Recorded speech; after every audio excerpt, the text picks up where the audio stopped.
আসসালামু আলাইকুম। আশা করি সবাই ভালো আছো। আজকে হচ্ছে আমরা নতুন একটা অধ্যায় শুরু করব, সেটা হচ্ছে ইন্টিগ্রেশন বা যোগজীকরণ। এটা হচ্ছে পর্ব নম্বর 1 এবং এটা হবে 10.1 এর প্রথম লেকচার। তো আমরা এই প্রথম লেকচারে আমরা প্রথমে বেসিক নিয়ে আলোচনা করব। আসলে ইন্টিগ্রেশন কি, আমরা তো ডেরিভেটিভ শেষ করছি। তো প্রথমে আমরা ইন্টিগ্রেশন নিয়ে একটু কথা বলবো, যে ইন্টিগ্রেশনটা কি রিপ্রেজেন্ট করে, এইগুলো নিয়ে প্রথমে আমরা একটু আলোচনা করব। তার মানে প্রথমে আমরা বেসিক নিয়ে আলোচনা করব, তারপরে আমরা হচ্ছে যে ম্যাথগুলো আছে সেই ম্যাথগুলো নিয়ে কথা বলবো। তো মূলত ইন্টিগ্রেশন বা যোগজীকরণ আমরা যেটা বলি, যোগজীকরণ হচ্ছে অন্তরীকরণের হলো বিপরীত।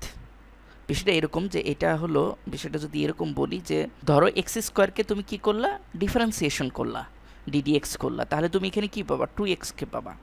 এখন এই 2x-কে ইন্টিগ্রেশন করে তোমাকে কি পেতে হবে, এক্স স্কোয়ারকে পেতে হবে।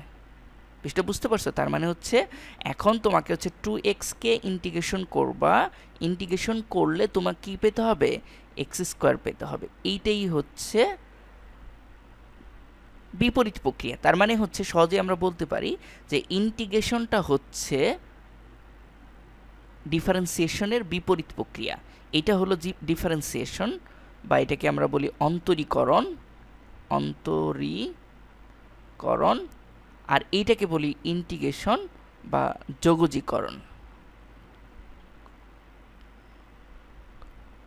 ঠিক আছে? তার মানে অন্তরীকরণ আর যোগজীকরণের মধ্যে যে রিলেশনশিপ, তারা হচ্ছে ইনভার্স, একটা অপরটার ইনভার্স, মানে একটা অপরটার বিপরীত। ঠিক আছে? অর্থাৎ তুমি ডিফারেন্সিয়েশন করার পর যে রেজাল্টটা পাবা, সেটাকে ইন্টিগ্রেশন করলে তুমি আবার পূর্বের রেজাল্টটা পেয়ে যাবা। ঠিক আছে? এরকম বিষয়টা, মানে এরা একটা অপরটার বিপরীত। বিষয়টা এরকম, ধরো তুমি মুরগিকে ডিফারেন্সিয়েশন করলা, এখন তুমি কি পাইলা, ডিম পাইলা। এখন এই ডিমকে যদি তুমি ইন্টিগ্রেশন করো, তাহলে তুমি কি পাবা, মুরগি পাবা। হ্যাঁ, এরকম বিষয়টা এরকম। তার মানে একটা অপরটার রিভার্স কেস, উল্টা কেস। হ্যাঁ, একটা অপরটার রিভার্স কেস বা উল্টা কেস। তার মানে আমি হয়তোবা তোমাদের বিষয়টা বুঝাইতে পারছি যে অন্তরীকরণ কি জিনিস, যোগজীকরণ কি জিনিস, এটা তোমাদের হয়তোবা আমি বুঝাইতে পারছি। আরেকটা বিষয় হচ্ছে ইন্টিগ্রেশন, আরেকটা রিপ্রেজেন্টেটিভ আছে, বা আমরা যদি একে জিওমেট্রিক্যাল রিপ্রেজেন্টেশন করি, তাহলে যেটা বোঝায় যে একটা ক্ষেত্রফলকে রিপ্রেজেন্ট করে। এটা তো সবসময় মনে রাখাটা ইম্পর্টেন্ট। আমরা যখন অ্যাপ্লিকেশন অফ ইন্টিগ্রেশন পড়ব, তখন আমরা দেখব যে একটা ফাংশনকে যখন আমরা ইন্টিগ্রেশন করি একটা লিমিটের মধ্যে, একটা ফাংশন, ধরো আমরা এরকম একটা ফাংশন নিলাম, এই ফাংশনকে যখন আমরা ইন্টিগ্রেশন করব, এটা ধরো একটা ফাংশন, একে যখন আমরা ইন্টিগ্রেশন করব, অর্থাৎ একটা লিমিটের মধ্যে এ বি, এটা হচ্ছে লোয়ার লিমিট, এটা হচ্ছে আপার লিমিট। তোমরা জানো ইন্টিগ্রেশন দুই প্রকার, এগুলো নিয়ে পরে ডিটেলস আলোচনা করা হবে, যখন আমরা ডেফিনিটিভ ইন্টিগ্রাল পড়াবো তখন আমরা আলোচনা করব। আপাতত জাস্ট একটু জেনে রাখো যে ইন্টিগ্রেশন কি রিপ্রেজেন্ট করে, হ্যাঁ, জিওমেট্রিক্যাল মিনিংটা কি, যোগজীকরণের জিওমেট্রিক্যাল মিনিংটা কি, এটা জাস্ট একটু মনে রাখবা। তো যোগজীকরণের জিওমেট্রিক্যাল মিনিং যেটা, সেটা হচ্ছে যে কি রিপ্রেজেন্ট করে, একটা এরিয়াকে রিপ্রেজেন্ট করে, ক্ষেত্রফলকে রিপ্রেজেন্ট করে। ধরো এখানে হচ্ছে তোমার এ এর পজিশন, আর এখানে হলো তোমার বি এর পজিশন। তাহলে তুমি যদি এখান দিয়ে লিমিট টানো, এখান থেকে ধরো এই এতটুকু আর এই এতটুকু, তাহলে যখন আমি এই লিমিটের মধ্যে একে ইন্টিগ্রেশন করব, ঠিক আছে, এই লিমিটের মধ্যে যখন ইন্টিগ্রেশন করব, তখন এই পুরাটুকুর ক্ষেত্রফলকে রিপ্রেজেন্ট করবে এই ইন্টিগ্রেশন। ঠিক আছে, এই ইন্টিগ্রেশন এটা এরকম হয়, f of b minus f of a. ঠিক আছে? তার মানে জাস্ট একটু মনে রাখবা, এই ডেফিনিটিভ ইন্টিগ্রাল নিয়ে আমরা কথা বলবো। ইন্টিগ্রেশন মূলত দুই প্রকার হয়, একটা হচ্ছে অনির্দিষ্ট ইন্টিগ্রাল যেটাকে আমরা বলি, আর একটা হচ্ছে ডেফিনিটিভ ইন্টিগ্রাল বা নির্দিষ্ট ইন্টিগ্রাল। নির্দিষ্ট ইন্টিগ্রালের মধ্যে তোমার এই লিমিট থাকে, আর অনির্দিষ্ট ইন্টিগ্রালের মধ্যে তোমার লিমিট থাকে না। ঠিক আছে? এগুলো নিয়ে আমরা যখন ডেফিনিটিভ ইন্টিগ্রাল পড়বো তখন আমরা পড়বো। তো তোমরা এটা জেনে রাখো যে যোগজীকরণের একটা জিওমেট্রিক্যাল মিনিং হচ্ছে এটা ক্ষেত্রফল রিপ্রেজেন্ট করে। কি করবে? ক্ষেত্রফল রিপ্রেজেন্ট করবে, এইটা তোমরা মনে রাখবা। আর অন্তরীকরণ আর যোগজীকরণ এরা হচ্ছে একটা অপরটার রিভার্স কেস। ঠিক আছে, এরা হচ্ছে বিপরীত, একটা অপরটার বিপরীত। এটা একটু মনে রাখবা, এই দুইটা জিনিস তোমরা মনে রাখবা। আর একটা জিনিস তো পড়াইলাম যে যোগজীকরণ মূলত দুই প্রকার হয়, একটা হচ্ছে নির্দিষ্ট আর একটা অনির্দিষ্ট। ঠিক আছে, এটা একটু তোমরা আমি একটু লিখে দিই, নির্দিষ্ট আর একটা অনির্দিষ্ট। তাহলে যোগজীকরণ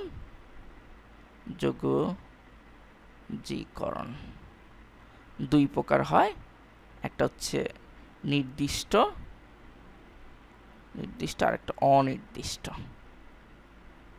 একটা হচ্ছে বলা হয় ডিফিনিটিভ ইন্টিগ্রাল আর একটা হচ্ছে ইনডিফিনিটিভ ইন্টিগ্রাল।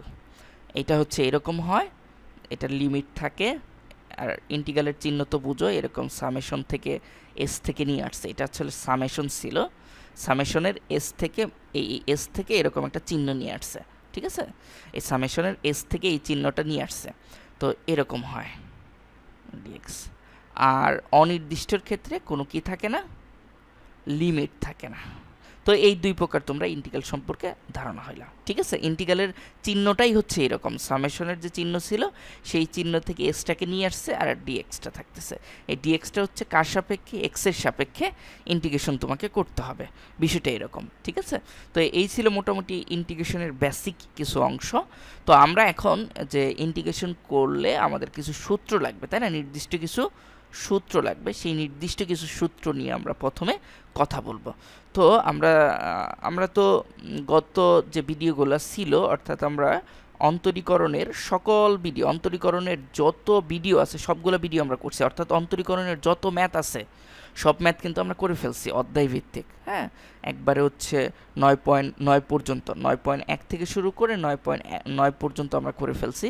তোমরা যারা না দেখছো আমার প্লেলিস্ট থেকে তোমরা দেখে নিতে পারো, সবগুলো ভিডিও সুন্দরভাবে দেওয়া আছে। ঠিক আছে, তো আমরা অন্তরীকরণের যে সূত্রগুলো আছে সেই সূত্রগুলোর বিপরীত প্রক্রিয়া দেখে আমরা হচ্ছে যোগজীকরণের সূত্রগুলো মনে রাখবো। হ্যাঁ, প্রথমে আমরা অন্তরীকরণের যে ফর্মুলাগুলো আছে সেই ফর্মুলাগুলো আগে একটু ম্যাচিং করে আমরা হচ্ছে যোগজীকরণের ফর্মুলাগুলো মনে রাখবো। ঠিক আছে, অন্তরীকরণ, আর এই পাশে আমরা যোগজীকরণের ফর্মুলাগুলো লিখবো। হ্যাঁ, দেখো আমরা প্রথমে সূত্র শিখতাম এরকম, d d x x to the power n, এর ফর্মুলা কী ছিল মনে আছে, এনটা সামনে নিয়ে আসতাম, x to the power n plus one হইতো, তাই না। ঠিক অনুরূপভাবে তুমি যদি এক্স টু দি পাওয়ার এনকে ইন্টিগ্রেশন করো তাহলে তুমি কি পাবা, সেটা এরকম যে দেখো এখানে এটা গুণ আছে, তাই না, তার মানে এটা ভাগ হবে, তার মানে এরকম হয় x to the power n plus one ভাগ হচ্ছে এন প্লাস ওয়ান। এখানে দেখো এটা একটু ভুল হয়েছে, এখানে মাইনাস হবে। হ্যাঁ, মানে এরকম ছিল না যে এনটা সামনে চলে আসতো এবং হচ্ছে একটা পাওয়ার কম হইতো না, ঠিক অনুরূপভাবে এখানে দেখো পাওয়ার কমে যাইতো, আর এখানে কি হবে, পাওয়ার বেড়ে যাবে, একটা পাওয়ার বেড়ে যাবে এবং যে পাওয়ারটা বেড়ে গেলে সেটা দিয়ে তোমাকে ভাগ করতে হবে। এখানে কি গুণ ছিল না, ভাগ করতে, তাহলে বিপরীত প্রক্রিয়া হইলো না একটা, এটা সম্পূর্ণটাই বিপরীত প্রক্রিয়া হলো। ঠিক আছে, এটা মনে রাখবে এইভাবে। এখন তারপর আসো ডিডি এক্স, এটা এইভাবে দেখতা যে a to the power x, তোমরা এটাকে কীভাবে লিখতা যে a to the power x ln a, তাই না, এরকমভাবে তোমরা এটাকে ডেরিভেটিভ করতা। ঠিক অনুরূপভাবে দেখো a to the power x dx, যদি আমরা এটাকে আমরা ইন্টিগ্রেশন করি তাহলে এরকম হয় যে হয় এটা লন এ, এটা গুণ আছে না, জাস্ট এটা এর ভাগ হয়ে যাবে বিপরীত, তাহলে এক্স টু দি পাওয়ার এ ভাগ হচ্ছে লন এ। ঠিক আছে, ভাগ হয়ে গেল, জাস্ট লন এটা কী ছিল, গুণ হিসেবে ছিল, এখানে ভাগ হয়ে যাবে। তারপর d d x e to the power m x, এটা পড়ছো কি, কীভাবে পড়ছো, এটা এরকমভাবে পড়ছো যে এমটা সামনে আসবে, e to the power m x হবে, তাই না, যে আমরা জানি ই টু দি পাওয়ার এক্সকে ডেরিভেটিভ করলে কি হয়, ই টু দি পাওয়ার এক্সই হয়, আর এমটা যেহেতু আছে আবার যেটাকে আমরা বলি চেইন রোল অনুসারে আবার ডেরিভেটিভ করলে এম আসবে, তাহলে এমটা সামনে চলে আসবে। ঠিক অনুরূপভাবে ই টু দি পাওয়ার এম এক্সকে যদি তুমি ইন্টিগ্রেশন করো তাহলে তুমি এইরকম পাবা, এই দেখো এমটা গুণ হিসেবে আছে, তার মানে এমটা ভাগ হয়ে যাবে, e to the power m x ভাগ হচ্ছে এম। ঠিক আছে, এখন দেখো এখানে একটা জিনিস লিখি নাই, সেটা হচ্ছে প্লাস সি। এই প্লাস সি কীভাবে আসে এটা আমরা একটু পরে অ্যান্সার দিব। প্লাস সিটা কীভাবে আসলো, কেন প্লাস সি আসলো, এই প্লাস সির গল্পটা আমরা কিছুক্ষণ পরে বলবো, ঠিক আছে? আগে আমরা সূত্রগুলো দেখি, এবং এই সূত্রগুলো আমাদের মনে রাখতে হবে। এই সূত্রগুলো আমাদের কি করতে হবে? মনে রাখতে হবে। এই সূত্রগুলো যদি আমরা মনে রাখতে পারি তাহলেই কিন্তু আমরা অঙ্কগুলো করতে পারবো, বুঝতে পারছো? সূত্রগুলো সবগুলো মনে রাখতে হবে, হ্যাঁ, সবগুলো মনে রাখতে হবে। এই অধ্যায়ের যে কয়টা সূত্র লাগবে, অর্থাৎ 10.1 অথবা 10-এর এ, এইখানে যতগুলো আমাদের সূত্র লাগবে আজকে এই সূত্রগুলো পড়বো, তারপর আস্তে আস্তে অধ্যায় যখন আগাবো তখন সূত্রগুলো তোমাদের অ্যাড করে দেবো আস্তে আস্তে। সবগুলো একসাথে হয়তো তোমরা মনে রাখতে পারবে না, তো আস্তে আস্তে আমরা কি করব, সূত্রগুলো শিখব, ঠিক আছে? তো আমার এই তিনটে সূত্র আমরা আশা করি মনে রাখতে পারবো, যে d d x to the power এনকে যদি আমরা ডেরিভেটিভ করি যেটা হয় সেটার উল্টাটা হবে ইন্টিগ্রেশনের ক্ষেত্রে। কি হবে? একটা পাওয়ার বেড়ে যাবে এবং ওই পাওয়ারের দিয়ে ভাগ হবে। ঠিক অনুরূপভাবে লন এইখানে গুণ ছিল, এখানে লন এটা ভাগ হবে, এখানে এমটা গুণ ছিল, এমটা এখানে ভাগ হবে। এভাবে আমরা মনে রাখবো ইনশাল্লাহ। তারপর যে সূত্রটা আমরা দেখব, সূত্রটা দেখব হচ্ছে d d x sine x. Sine এক্সকে ডেরিভেটিভ করলে আমরা কি পাইতাম? সাইন এক্সকে ডেরিভেটিভ করলে কজ এক্স পাইতাম, এটা আমাদের মনে আছে, তাই না? ঠিক অনুরূপ তাহলে দেখো, তাহলে আমরা কাকে ইন্টিগ্রেশন করব? কজ এক্সকে ইন্টিগ্রেশন করব, উল্টা কজ এক্স ডিএক্স, তাই না? তুমি দেখো সাইন এক্সকে ইন্টিগ্রেশন করছো, তুমি কজ এক্স পাইছো, এখন সাইন এক্সকে ডেরিভেটিভ করছো, তুমি কজ এক্স পাইছো, এখন কজ এক্সকে ইন্টিগ্রেশন করলে তুমি কি পাবা? সাইন এক্স পাবা, উল্টা। তার মানে কজ এক্সকে আমরা ইন্টিগ্রেশন করব, ইন্টিগ্রেশন করলে সাইন এক্স পাবো। দেখো আশা করি বুঝতে পারছো, সাইন এক্স প্লাস সি হবে। তারপর ডিডি এক্স, আমরা ডিডি এক্স করবো, কাকে করব? কজ এক্সকে করব। আমরা জানি কজ এক্সকে করলে কি পাই? মাইনাস সাইন এক্স পাই, মাইনাস সাইন এক্স পাই। এখন তুমি কি করবা? সাইন এক্সকে ডেরিভেটিভ করবা, তার মানে উল্টা। তার মানে ধরো মাইনাস সাইন এক্সকে নিলা, এখানে মাইনাস নিলা, মাইনাস সাইন এক্সকে ডেরিভেটিভ করলে তুমি কি ইন্টিগ্রেশন করবো, মাইনাস সাইন এক্সকে ইন্টিগ্রেশন করবা, তাহলে তুমি কি পাবা? কজ এক্স পাবা। তাহলে এখানে তুমি কজ এক্স পাবা, কজ এক্স প্লাস সি। তার মানে এই মাইনাসটাকে যদি আমরা এই পারে নিয়ে যাই, এই পারে না দিয়ে আমরা এই পারে এখানে কেটে দিই, এই মাইনাসটাকে যদি আমরা কেটে দিই, যে এই পারে আমরা মাইনাসটা নিব না, তাহলে এই পারে তোমাকে মাইনাসটা দিতে হবে, ঠিক আছে? তার মানে সাইন এক্সকে যদি আমরা ইন্টিগ্রেশন করি তাহলে আমরা মাইনাস কজ এক্স পাবো, মাইনাস কজ এক্স, ঠিক আছে? আচ্ছা, এখন দেখো ডিডি এক্স, আমরা যদি ট্যান এক্সকে ইন্টিগ্রেশন করি, কি এক্সকে ইন্টিগ্রেশন করি? ট্যান এক্সকে ইন্টিগ্রেশন করি, তাহলে আমরা যদি ট্যান এক্সকে ডেরিভেটিভ করি, ট্যান এক্সকে ডেরিভেটিভ করলে কি পাবো? সেক স্কোয়ার এক্স পাবো।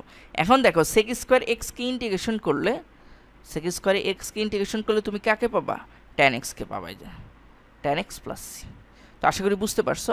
এখন দেখো ডিডি এক্স আমরা কাকে ডেরিভেটিভ করব? ধরো এরকম যে সেক এক্স, সেক এক্সকে ডেরিভেটিভ করলে কি পাও? সেক এক্স নিজে আসে, সাথে একটা ট্যান এক্সকে নিয়ে আসে। তার মানে তুমি এই ট্যান এক্সকে ডেরিভেটিভ করতে, সেক এক্স ট্যান এক্সকে ডেরিভেটিভ করবা, sec x into tan x. একে যদি তুমি ডেরিভেটিভ ইন্টিগ্রেশন করো তাহলে কি পাবা? এই যে উল্টাটা পাবা, সেক এক্স পাবা, সেক এক্স প্লাস সি, তাই না? এখন দেখো তুমি ডিডি এক্স, এখন তুমি যদি cosec x, cosec x, cosec এক্সকে ডেরিভেটিভ করো, কোসেক এক্সকে ডেরিভেটিভ করলে কি আসে? কোসেক এক্স নিজে চলে আসে এবং কড এক্সকে নিয়ে আসে। অনুরূপভাবে তুমি যদি cot x into cosec x, একে যদি ইন্টিগ্রেশন করো তাহলে কি পাবা বলো তো? একে ইন্টিগ্রেশন করলে কি পাবা? এই যে কোসেক এক্স পাবা, তাই না? তার মানে এখানে অবশ্যই একটা মাইনাস হবে, তাই না? কারণ সকল প্রকার অপারেটরের যাদের প্রথম অক্ষর সি তাদের কিন্তু মাইনাস আসে ডেরিভেটিভ করলে, তাহলে এখানে মাইনাস আসবে, এখানে তোমার একটা মাইনাস, এখানে মাইনাস দিতে হবে। মাইনাস কত হবে? Minus cosec x. দেখো বুঝতে পারলা কি না? কোসেক এক্স প্লাস সি অবশ্যই বুঝতে পারছো, এখানে না বোঝার কিছু নেই। এখন দেখো, এখন যদি আমরা ডিডি এক্স কড এক্সকে যদি আমরা ডেরিভেটিভ করি আমরা কি পাই? Minus cosec x square x পাই, তাই না?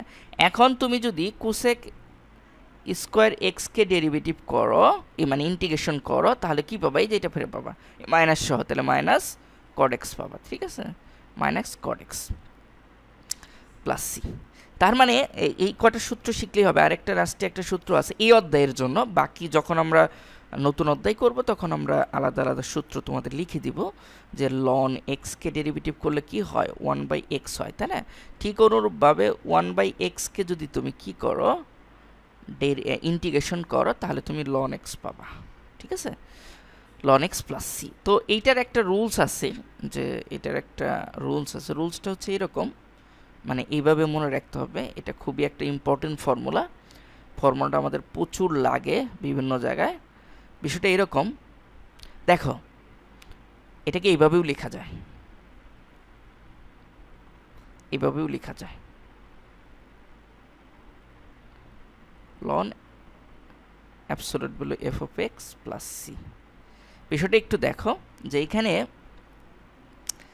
এই যে নিচের যে ফাংশনটা থাকে, এই ফাংশনটাকে যখন আমরা ডেরিভেটিভ করে উপরের ফাংশনটা পাবো, নিচের ফাংশনটাকে ডেরিভেটিভ করে যদি আমরা উপরের কোনো ফাংশন পাই, তাহলে আমাদের ইন্টিগ্রেশনের রেজাল্ট হবে লনের সাথে এই নিচে যে ফাংশনটা থাকবে f of x plus c. দেখো এই ফর্মুলারই অ্যাপ্লিকেশন হচ্ছে এইটা, এটা এই ফর্মুলারই অ্যাপ্লিকেশন হচ্ছে এইটা। কিভাবে দেখো, এই যে এফ অফ এক্স, এটা এফ অফ এক্স ধরো, এফ অফ এক্স এক্স আছে, এক্সকে তুমি ডেরিভেটিভ করো তাহলে কত পাবো? 1 পাবা না? তাহলে উপরের সংখ্যাটা পাচ্ছ। তাহলে আমাদের রেজাল্ট কি হবে, যে লনের সাথে নিচের এফ অফ এক্স ফাংশনটা, তাহলে লনের সাথে ফাংশনটা কত আছে? এক্স আছে, এক্স। ঠিক অনুরূপভাবে দেখো এরকম একটা যদি আমরা নেই, যে sine x by cos x dx, এইটাকে যদি দেখো এই যে সাইন এক্স, এই সাইন এক্সকে তুমি যদি ইন্টিগ্রেশন মানে ডেরিভেটিভ করো, সাইন এক্সকে ডেরিভেটিভ করলে তুমি কজ এক্স পাচ্ছ তো, উপরেরটা তো পাচ্ছ। তাহলে আমাদের রেজাল্ট কী হবে? লন এফ অফ এক্স কত? Sine x, ln absolute value sine x. এই ফর্মুলা দিয়ে অনেক অনেক অঙ্ক করা যায়, অনেক অঙ্ক করা যায়। নিচের যে ফাংশনটা আছে সেই ফাংশনটাকে ডেরিভেটিভ করে যদি আমরা উপরের কোনো ফাংশন পাই, তাহলে আমাদের অ্যান্সার হচ্ছে ln f of x plus. এটাকে আমি নাম দিছি, এরকম আরও 4টা ফর্মুলা আছে, এই 4টা ফর্মুলা দিয়ে পুরা ইন্টিগ্রেশনের অনেক ম্যাথ করা যায়। প্রায় তোমাদের এইচএসসি লেভেলে তুমি প্রায় 70% ইন্টিগ্রেশন এই 4টা ফর্মুলা দিয়ে করে ফেলতে পারবা, ঠিক আছে? এগুলাকে বলা হয়, এই 4টা ফর্মুলাকে বলা হয় যে তুমি ইন্টিগ্রেশনের কোনো ফর্মুলা জানো না, কিন্তু ডিফারেন্সিয়েশন দিয়ে তুমি ইন্টিগ্রেশন করতে পারবা, ঠিক আছে? তার মানে ডিফারেন্সিয়েশন দিয়ে তুমি দেখো এই যে ফর্মুলাটা, যে এই ফর্মুলাটা তোমাকে ইন্টিগ্রেশনের কোনো ফর্মুলা জানা দরকার নাই, জাস্ট তুমি যদি ডিফারেন্সিয়েশন জানো, যে এই ফাংশনটাকে তোমাকে কি করতে হবে, ডিফারেন্সিয়েশন করে যদি উপরের ফাংশনটা পাও তাহলে answer ln f of x. তার মানে এখানে তোমাকে ডেরিভেটিভটা জানতে হবে, ডেরিভেটিভটা জানলেই হয়ে যাবে। এই যে এই ফাংশনটাকে ডেরিভেটিভ করে যদি তুমি কি পাও, উপরের ফাংশনটা পাও, তাহলে অ্যান্সার কত? Ln f of x. তার মানে এই সব অঙ্কে ডেরিভেটিভ যদি তুমি জানো, হ্যাঁ, এই ডেরিভেটিভ এরকম আরও 4টা ফর্মুলা আছে, এই 4টা ফর্মুলার যদি ডেরিভেটিভ জানো, মানে শুধু ডেরিভেটিভ জানো, তাহলে তুমি 70% ইন্টিগ্রেশন করে ফেলতে পারবা, ঠিক আছে? তো আশা করি বুঝতে পারছো। আমরা এই কয়টা ফর্মুলা আমরা মনে রাখবো, এই কয়টা ফর্মুলা এই অধ্যায়ের জন্য খুবই ইম্পর্টেন্ট। আর হচ্ছে আমাদের যে ত্রিকোণমিতি আছে, ত্রিকোণমিতির যে ফর্মুলা আছে, সেই ফর্মুলাগুলো মনে রাখলে আমরা এই অধ্যায়ের ম্যাথ খুব ভালোভাবে করতে পারবো। তার মানে এই অধ্যায়ের ম্যাথ করার জন্য এই যোগজীকরণের যে ফর্মুলা আছে, এই ফর্মুলাগুলো তোমাকে মনে রাখতে হবে, এবং ত্রিকোণমিতির কিছু ফর্মুলা আছে, সেই ফর্মুলাগুলো মনে রাখতে হবে। তো আশা করি বুঝতে পারছো বিষয়গুলো। তো আমরা এখন ফর্মুলা শিখলাম, এগুলো তোমরা সবাই মিনিমাম 5-6 বার করে খাতা লিখে ফেলবা। যারা প্রথম তোমরা ইন্টিগ্রেশন নিয়ে বসবা তারা অবশ্যই ফর্মুলা লিখবা। আর ইন্টিগ্রেশন শেখার আগে অবশ্যই ডেরিভেটিভটা শেখা উচিত, কারণ ডেরিভেটিভ যদি তুমি না পারো, যোগজীকরণ অন্তরীকরণ যদি তুমি না পারো, তাহলে যোগজীকরণে কখনোই তুমি ভালো হতে পারবা না। কারণ তোমাকে অবশ্যই যোগজীকরণে অন্তরীকরণকে লাগবেই, অন্তরীকরণ ছাড়া তুমি যোগজীকরণ করতেই পারবা না, ঠিক আছে? তো এর কারণে অবশ্যই তোমরা যদি প্রথম হয়ে থাকো, তাহলে অবশ্যই তোমরা প্রথমে ডেরিভেটিভ শিখবা, পরে ইন্টিগ্রেশনে আসবা, ঠিক আছে?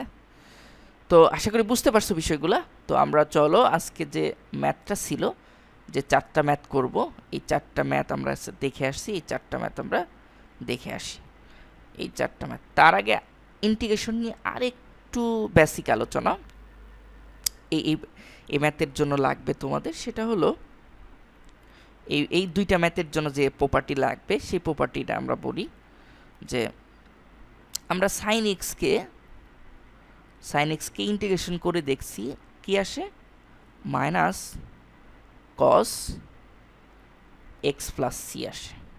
কিন্তু এখানে দেখো এই যে সাইন এক্সের প্যারামিটার শুধু এক্স, যদি সাইন এক্সের প্যারামিটার এরকম হয়, ধরো এ এক্স প্লাস ডি হয়, তার মানে এখানে বিষয়টা এরকম, সাইন এক্সের প্যারামিটার যদি কি হয় এ এক্স হয়, অর্থাৎ তোমার সহগ হচ্ছে কোনো একটা কনস্ট্যান্ট থাকে, তাহলে এইটাকে যখন ইন্টিগ্রেশন করবা তখন এরকম পাবা cos a x by cos a x by a plus C.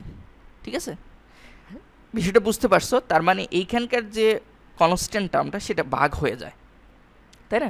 অনুরূপভাবে তুমি যদি cos এক্স এ এক্স ডিএক্স এটাকে ইন্টিগ্রেশন করো, তাহলে কি পাবা, সাইন এ এক্স বাই এ পাবা প্লাস সি। ঠিক আছে, আচ্ছা, এটা হইল। আর এইখানে দেখো, এইখানে আরেকটা বিষয় দেখো যে ইন্টিগ্রেশন লিনিয়ার প্রপার্টি মানে linear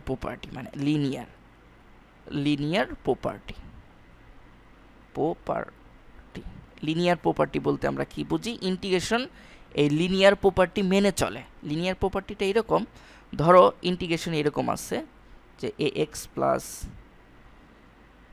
B x square plus c এরকম আছে প্লাস ডিএক্স।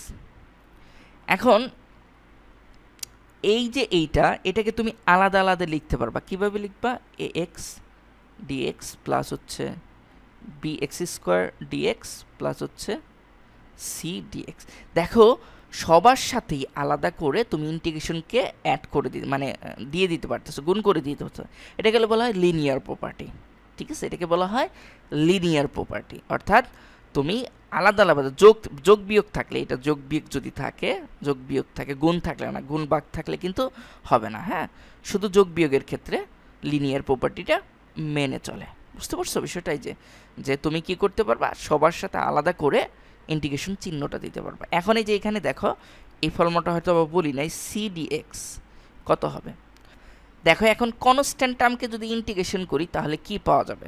তোমরা জানো যে কনস্ট্যান্ট টার্মকে যদি আমরা ডেরিভেটিভ করি তাহলে কি পাইতাম? 0 পাইতাম। যেমন ডিডিএক্স 5, একে যদি ডেরিভেটিভ করো তাহলে 0 পাইতাম। তার মানে এখন তুমি যদি কি করো, এই কনস্ট্যান্ট টার্মকে ইন্টিগ্রেশন করো তাহলে কি হবে? তাহলে এই কনস্ট্যান্টের সাথে এক্স আসবে, এক্স প্লাস সি হবে। যেমন তুমি ধরো 5 ডিএক্স, একে যদি ইন্টিগ্রেশন করো তাহলে 5x পাবা, 5x প্লাস সি। ঠিক আছে, তার মানে এই জিনিসগুলো তোমাকে মনে রাখতে হবে। কনস্ট্যান্ট টার্মকে যদি ইন্টিগ্রেশন করো তাহলে তুমি কি পাবা? তাহলে তুমি x আসবে, একটা x। হ্যাঁ, এখন এই সি এর গল্পটা বলি নাই, সি কেন আমরা যোগ করি, সি কেন আমরা দেই, তাহলে সেই গল্পটা একটু বলি। সি এর গল্প, সি কেন আসে, সিকে কেন দেওয়ার দরকার? হ্যাঁ, এটার কারণ হলো, দেখো এক্সাম্পলের মাধ্যমে না বুঝাইলে হয়তো বা বুঝতে পারবে না। ধরো একটা ফাংশন আছে এফ অফ এক্স, এটা হচ্ছে এরকম যে 5x স্কোয়ার প্লাস, এনে 5x স্কোয়ার না দিই, ধরো এক্স স্কোয়ার মানে এক্স কিউব বাই হচ্ছে আমরা 3 নেই, এক্স কিউব বাই 3 মানে এক্স কিউব প্লাস 3। এখন একে যদি তুমি ডেরিভেটিভ করো তাহলে তুমি কি পাবা? একে ডেরিভেটিভ করলে তুমি পাবা হচ্ছে 3x স্কোয়ার, আর 3কে ডেরিভেটিভ করলে 0 পাবা, তাই না? এরকম পাবা 0। এখন তোমার কাজ হচ্ছে 3x স্কোয়ারকে ইন্টিগ্রেশন করে এই যে তোমাকে এই টার্মটাকে নিয়ে আসা, অর্থাৎ এক্স কিউব প্লাস 3কে নিয়ে আসা, তাই তো? মানে উল্টা। হ্যাঁ, যে তুমি যে রেজাল্ট পাবা, ডেরিভেটিভের যে রেজাল্ট পাবা, সেই রেজাল্টকে ইন্টিগ্রেশন করবা। সেই রেজাল্টকে ইন্টিগ্রেশন করে তোমাকে কি নিয়ে আসতে হবে? এই এফ অফ এক্সকে নিয়ে আসতে হবে, তাই না? তাহলে এফ অফ এক্সকে যদি নিয়ে আসো তাহলে দেখো তো কি হয়, চলে আসে কিনা আমার ওই, যদি পারফেক্ট রেজাল্ট চলে আসে তাহলে তো হয়ে গেল, তাই না? তাহলে দেখো আমরা যদি ইন্টিগ্রেশন করি একে, তাহলে 3 তো থেকেই যাবে, 3 থাকবে এবং x to the power n এর যে ফর্মুলাটা ইন্টিগ্রেশন, তাহলে সেটা কি হবে যে একটা পাওয়ার বেড়ে যাবে 2 প্লাস 1 হবে আর সেই পাওয়ার দিয়ে ভাগ হবে 2 প্লাস 1 দিয়ে ভাগ হবে, তাই তো? ভাগ করে দিলাম। দেখো এখন কি হয়, 3 into x to the power cube by 3, 3 কাটলা, তুমি কি পাইলা? x কিউব পাইলা। ইন্টিগ্রেশন করে তুমি কি পাইলা? x কিউব পাইলা। কিন্তু তোমার পাওয়ার কথা কত ছিল? f অফ x, অর্থাৎ x কিউব প্লাস 3 পাওয়ার কথা ছিল। তুমি কি প্লাস 3 পাইছো? তুমি পাইছো হলো x কিউব। এর কারণে তুমি কনস্ট্যান্ট টার্মটাকে পাওয়া যায় না ইন্টিগ্রেশন করে, মানে ডেরিভেটিভ করার পর যে রেজাল্টটা পাওয়া যায় সেই রেজাল্টটাকে ইন্টিগ্রেশন করে তুমি কনস্ট্যান্ট টার্মকে ফিরে পাওয়া যায় না। এর কারণে কনস্ট্যান্ট টার্মের ফিরে পাওয়ার জন্য এই প্লাস সি দিতে হয়, কারণ এখানে ধরে নিতে হয় যে এর সাথে কোনো কনস্ট্যান্ট টার্ম আছে। সেই কনস্ট্যান্ট টার্ম কি হতে পারে? 0 হতে পারে অথবা কোনো সংখ্যা হতে পারে। ঠিক আছে, বিষয়টা বুঝতে পারলা যে কেন সি যোগ করতে হয়? সি যোগ করার কারণ হচ্ছে যে ডেরিভেটিভ করার পর আমরা কনস্ট্যান্ট টার্মকে হারিয়ে ফেলি, কিন্তু ইন্টিগ্রেশন করার পর সেই কনস্ট্যান্ট টার্মকে ফিরে পাওয়ার জন্য আমাদের এই সি যোগ করতে হয়। এখন এই সি এর ভ্যালু কি হতে পারে? 0 হতে পারে, সি এর ভ্যালু কোনো পূর্ণ সংখ্যা হতে পারে, ঠিক আছে, বা অন্য কোনো সংখ্যা হতে পারে। এই সি যোগ করার কাহিনীটা এইখানেই, সিকে আমরা ফিরে পাওয়ার জন্য, অর্থাৎ এই যে সি এর যে 3, এই 3কে ফিরে পাওয়ার জন্য আমরা এই সিটা যোগ করি। ঠিক আছে, আশা করি বুঝতে পারছো বিষয়টা। আমি যা বুঝাইতে চেষ্টা করছি সেটা অবশ্যই তোমরা বুঝতে পারছো। তো আমাদের এইখানকার যে বেসিকটা লাগতো সেই বেসিকটা আমরা করে ফেললাম। যে 1 নাম্বার ম্যাথ করার জন্য আমাদের যে অংশটা লাগতো সেটা আমরা দেখলাম, এবং 2 নাম্বার ম্যাথ করার জন্য আমাদের যে অংশটা লাগলো সেটা আমরা দেখলাম। ঠিক আছে, এখন আসো আমরা 1 নাম্বার ম্যাথটা করি। 1 নাম্বার ম্যাথ জাস্ট ফর্মুলা। তুমি যদি ফর্মুলা জানো তাহলে ম্যাথটা করে ফেলতে পারবো। ফর্মুলাটা এরকম, এই যে এই ফর্মুলা, যে সাইন 5x প্লাস ডিএক্স, একে তুমি জাস্ট ফর্মুলা ফেললে কি হবে? আমাদের সাইন এক্সকে করলে আমরা জানি মাইনাস কস 5x আসবে, এবং এখানে ভাগ কত হবে? এই যে 5, অর্থাৎ এ যেটা টার্মটা থাকে কনস্ট্যান্ট টার্ম সেটা দিয়ে আমাকে ভাগ করে দিতে হয় প্লাস সি। এটাই আমার অ্যান্সার, এটাই অ্যান্সার। অর্থাৎ অ্যান্সারটা এরকম, minus 1/5 cos x cos 5x plus c, এটাই অ্যান্সার। তো আশা করি বুঝতে পারছো বিষয়টা, জটিল কিছু নাই, জাস্ট ফর্মুলাটা জানলেই হবে। তোমার জাস্ট ফর্মুলাটা শেখার জন্য এই অঙ্কগুলো দেওয়া হয়েছে। এখন আসো 2 নাম্বার ম্যাথটা করি। 2 নাম্বারটাকে করে ফেলি আমরা। দেখো 2 নাম্বার ম্যাথটা ছিল এরকম, যে x1 plus root over x plus dx, এটা ছিল আমাদের 2 নাম্বার ম্যাথ। এই 2 নাম্বার ম্যাথে আমাদের এক্সটা গুণ করে দাও। এক্সটা গুণ করে দিলে কত হবে? এক্স প্লাস হচ্ছে x into root over x, তাই না? X into root over x আর ডিএক্স। তাহলে তুমি কি করতে পারবা? এটাকে এইভাবেও লেখা যায়, লিনিয়ার প্রপার্টি অনুসারে তুমি আলাদা আলাদাভাবে ডেরিভেটিভ ইন্টিগ্রেশন করতে পারবা, x root over x dx. দেখো আলাদা আলাদাভাবে আমরা খুব সহজেই ইন্টিগ্রেশনটাকে ভাগ করে, মানে আলাদা আলাদা সেপারেশন করে দিলাম। এখন এক্সকে যদি ইন্টিগ্রেশন করো তাহলে কত হবে? এক্স কিউব বাই 3 হয়, তাই না? এটা তো জানো কীভাবে হয়, যে সরি এক্স কিউব হবে না, এক্সকে যদি ইন্টিগ্রেশন করো তাহলে তুমি কী পাবা? এক্স স্কোয়ার বাই 2 পাবা, তাই না? কীভাবে এক্স স্কোয়ার বাই 2 পাইলা? ওই যে একটা পাওয়ার বেড়ে যাবে আর সেই পাওয়ার দিয়ে ভাগ হবে, এই ফর্মুলা। আর এখানে দেখো প্লাস, এখানে কী হবে বলো তো?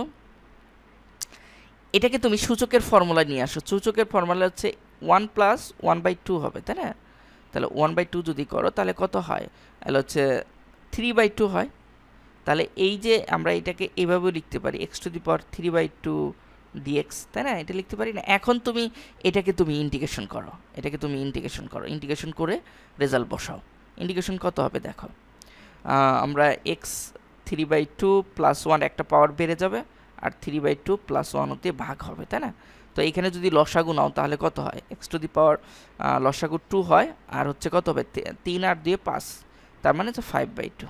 তার মানে আমরা এখানে এইভাবে লিখতে পারি, এক্স স্কোয়ার বাই 2 প্লাস হচ্ছে 5/2, তাই না? 5/2কে নিচে লিখতে হবে, নিচ থেকে যদি উপরে নাও 2/5 হয়। আচ্ছা আমি আগে লিখি, এক্স টু দি পাওয়ার 5/2 ভাগ হচ্ছে 5/2 আর প্লাস সি দিয়ে এটা অ্যান্সার লিখলেও হবে, কোনো প্রবলেম নাই। ঠিক আছে, তো আশা করি বুঝতে পারছো বিষয়গুলা, কোনো জটিল কিছু নাই।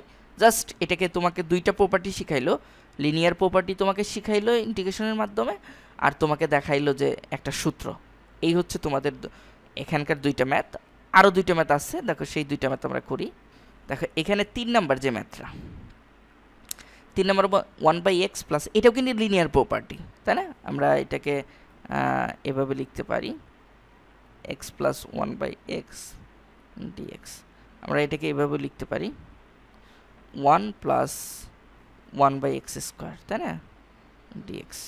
জাস্ট এটাকে গুণ করে দিলাম, গুণ করে দিয়ে আমরা এখন এই আলাদাভাবে এটাকে লিখতে পারবো x স্কোয়ার বাই dx, এভাবে লিখতে পারবো, প্রত্যেকটার সাথে dx দিয়ে লিখতে পারবো। এখন দেখো তুমি এটাকে ইন্টিগ্রেশন করো। x আমরা জানি কনস্ট্যান্ট টার্মের সাথে একটা x আসে, তাই না? তো কনস্ট্যান্ট কি আছে, 1 আছে, 1 এর সাথে x হবে না, xই হবে, x প্লাস। বিষয়টা এরকম যে কনস্ট্যান্ট টার্মকে যখন তুমি ইন্টিগ্রেশন করবা, ধরো 5 আছে, dx আছে, তাহলে অটোমেটিক্যালি 5টা ইন্টিগ্রেশনের বাইরে চলে আসবে, আর এর ইন্টিগ্রেশন থাকে আর dx। তাহলে এই ইন্টিগ্রেশন আর এই d চলে যায়, থাকে x, এর এরকম হয় 5x। এই ইন্টিগ্রেশন আর d চলে যায়, থাকে কি x, তাহলে 5x। বিষয়টা এরকম, হ্যাঁ, এর কারণে এরকম হয়েছে। 1টা সামনে চলে আসছে, d আর ইন্টিগ্রেশন চলে গেছে, থাকছে x, শুধু x থাকছে, মানে 1x থাকে, তার মানে x। এখন দেখো এইখানে তুমি যদি ইন্টিগ্রেশন করো, এটাকে এইভাবেও লেখা যায়, এইভাবে লেখা যাবে, হ্যাঁ, এভাবে তুমি করতে পারো, এভাবে লিখতে পারো। এখন তুমি ইন্টিগ্রেশনের ফর্মুলা ফেলো, তাহলে কি হবে যে একটা পাওয়ার কম মানে বেড়ে যাবে, মানে +1 হবে, সেই পাওয়ার দিয়ে তোমাকে ভাগ করতে হবে, প্লাস c দিবা। ঠিক আছে, এখন দেখো পারো কি না, হয় কি না। তাহলে আমরা যদি এখানে লিখি যে x প্লাস, তাহলে কত হবে, -1 হচ্ছে, x⁻⁻1, এখানে -1। তাহলে তুমি কি লিখতে পারো, x আর এখানে মাইনাস, প্লাস মানে যে মাইনাস হবে, আর এখানে 1/x, এই যে x⁻⁻1 কে 1/x লেখা যায়। তাহলে এইটাই আমার অ্যান্সার। বুঝতে পারছো বিষয়টা? এটাই আমার অ্যান্সার। বিষয়টা খুবই সহজ, জাস্ট তুমি লিনিয়ার প্রপার্টি ইউজ করতেছো, আর যে ফর্মুলাগুলো, সেই ফর্মুলাগুলো তুমি জানতেছো। তুমি যদি ফর্মুলা না জানো তাহলে কিন্তু ম্যাথ হবে না, অবশ্যই তোমাকে ফর্মুলাটা জানতে হবে, এটাই ইম্পর্টেন্ট, ফর্মুলাটা জানা তোমাকে ইম্পর্টেন্ট। তো আশা করি বিষয়টা বুঝলা। এখন 4 নাম্বার ম্যাথটা করি। 4 নাম্বার ম্যাথটা হচ্ছে ত্রিকোণমিতির তোমাকে ফর্মুলা লাগবে। ত্রিকোণমিতির ফর্মুলা ফেলে তুমি একে ভাঙবা, ভেঙে তোমাকে ম্যাথটা করতে হবে। ঠিক আছে, আমরা 4 নাম্বার ম্যাথটা এই পাশে করব। 4 নাম্বার ম্যাথটা খুবই কমন, এবং ত্রিকোণমিতির যদি ফর্মুলা তুমি জানো তাহলে সেই ফর্মুলাটা তোমাকে অ্যাপ্লিকেশন করতে হবে। হ্যাঁ, dx 1 প্লাস cos 2x, ঠিক আছে, 1 প্লাস cos 2x। এখন তুমি ফর্মুলা কি জানো, cos 2x এর ফর্মুলা কি জানো, অথবা 1 প্লাস cos 2x এর ফর্মুলা কি জানো? ঠিক আছে, এটা যদি তুমি জানো তাহলে খুব সহজে করে ফেলতে পারবে। দেখো আমরা cos 2x এর ফর্মুলা হচ্ছে এরকম, আমরা cos 2x এর ফর্মুলা জানি cos square x minus sin square x, এটা আমরা জানি, এটা আমরা ফর্মুলা জানি। এখন এইখানে তুমি যদি দেখো, এটাকে এইভাবেও লেখা যায়, 2 cos স্কয়ার x মাইনাস 1 লেখা যায়। এটাকে এভাবেও লেখা যায়, কিভাবে লেখা যায়, যে 1 মাইনাস 2 sin স্কয়ার x, এটাও এভাবে লেখা যায়, তাই না? তাহলে বিষয়টা একটু খেয়াল করো, এই লাইনটা একটু খেয়াল করো। এই লাইন থেকে যদি লিখি যে cos 2x ইকুয়াল টু হচ্ছে 2 cos স্কয়ার x মাইনাস 1, তার মানে তুমি যদি এই cos স্কয়ার x কে এই পাশে রাখো, অর্থাৎ এই 1টাকে এই পাশে আনো, তাহলে আমরা কি পাচ্ছি, cos 2x plus 1 equal to 2 cos square x। তার মানে 2 cos square x equal to লেখা যাবে 1 প্লাস cos 2x, তার সরাসরি ফর্মুলা। তার মানে আমি এখানে লিখতে পারবো dx 2 cos স্কয়ার x। বুঝলা কিনা দেখো, 1 plus cos 2x equal to কি লেখা যায়, 2 cos স্কয়ার x লেখা যায় সরাসরি। এখন এইখানে একটু খেয়াল করো যে 1 by cos square equal to কি লেখা যাবে, 1 বাই, যে হাফটাকে যদি এই পাশে নিয়ে আসো, ইন্টিগ্রেশনের বাহিরে নিয়ে আসো, হাফটাকে ইন্টিগ্রেশনের বাহিরে নিয়ে আসলা, তাহলে তুমি কি লিখতে পারবো 1/cos² minus sec² x dx, তাই না? এখন sec² ইন্টিগ্রেশন করলে কি পাও, এই যে ফর্মুলা শিখে আসছি কিছুক্ষণ আগে শিখে আসলাম, সেই ফর্মুলাটা হচ্ছে tan x পাবা, তাহলে tan x প্লাস সি, এটাই অ্যান্সার। ফর্মুলা জানলে কিন্তু, ফর্মুলা যদি না জানো তাহলে কিন্তু ইন্টিগ্রেশনের দুনিয়া অন্ধকার তোমার কাছে, ঠিক আছে? ফর্মুলা জানতে হবে, তোমার যদি ফর্মুলায় ভালো আয়ত্ত না করতে পারো ইন্টিগ্রেশন তুমি পারবা না। সহজ কথায় তোমাকে ম্যাথমেটিক্সে ম্যাথের মানে হচ্ছে কিছু জিনিস তোমাকে মুখস্থ করতেই হবে, হ্যাঁ, সেই মুখস্থ করে তোমাকে অ্যাপ্লিকেশন করতে হবে। তাহলে এই সূত্রটা হচ্ছে মুখস্থ করতে হবে, একবার টানা মুখস্থ, তারপর তোমাকে এই সূত্রের অ্যাপ্লিকেশন শিখতে হবে। এই দুইটা জিনিস শিখতে পারলেই তুমি পরবর্তীতে এগুলো নিয়ে গবেষণা করতে পারবা। বুঝতে পারছো? তাই আশা করি বুঝতে পারছো। আমরা এই যে এই অধ্যায়ের যে 4টা মানে প্রথম পর্বে আমরা 4টা ম্যাথ করে দিলাম এবং বেসিক অংশ আলোচনা করলাম। আশা করি বিষয়টা বুঝতে পারছো। তো আজকে এই পর্যন্তই, নেক্সট ভিডিওতে আমরা আরও 4টা ম্যাথ করব, সেই ভিডিও দেখার আমন্ত্রণ জানিয়ে এখানেই শেষ করছি। আসসালামু আলাইকুম।